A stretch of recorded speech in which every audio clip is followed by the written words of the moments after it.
السلام عليكم. النهاردة احنا هنوري لكم 50 فدان. المساحة الكلية هنا 121، بيتباع منهم 50 فدان بس.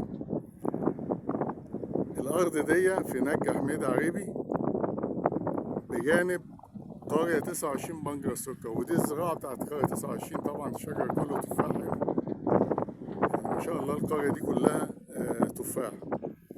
الأرض دي فيها الخدمات كلها، فيها الكهرباء، فيها المستشفى، فيها المدارس، فيها المحلات. بالنسبة لو هتيجي من اسكندرية، الموقف الجديد للأرض فيه مشروع يجيبك لغاية هنا، عربيات ميكروباصات. من مكاننا هنا بالنسبة للأرض بتبعد عن مارينا كده الناحية دي 55 كيلو، مارينا واحد. وبتبعد عن مدينة الحمام كده 20 كيلو، وبتبعد عن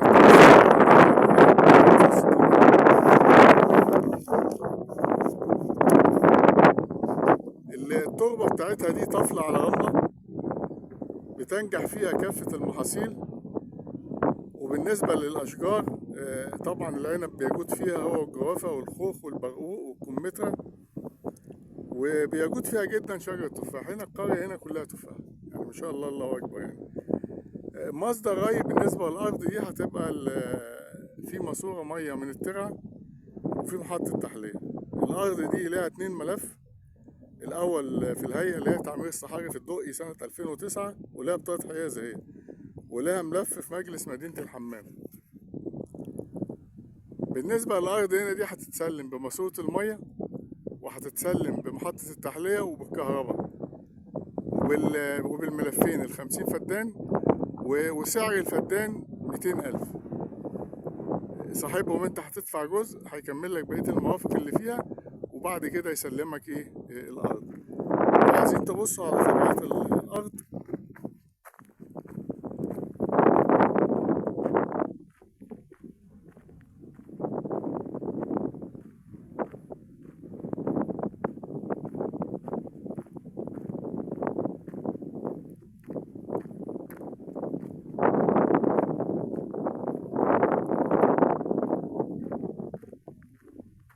الأرض اهي قدامنا.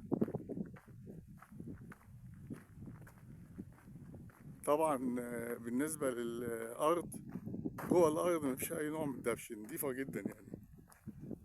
ده بير أهو الناس حافرينه وجايبين سن أهو، وزارعين تين شوكي هناك أهو.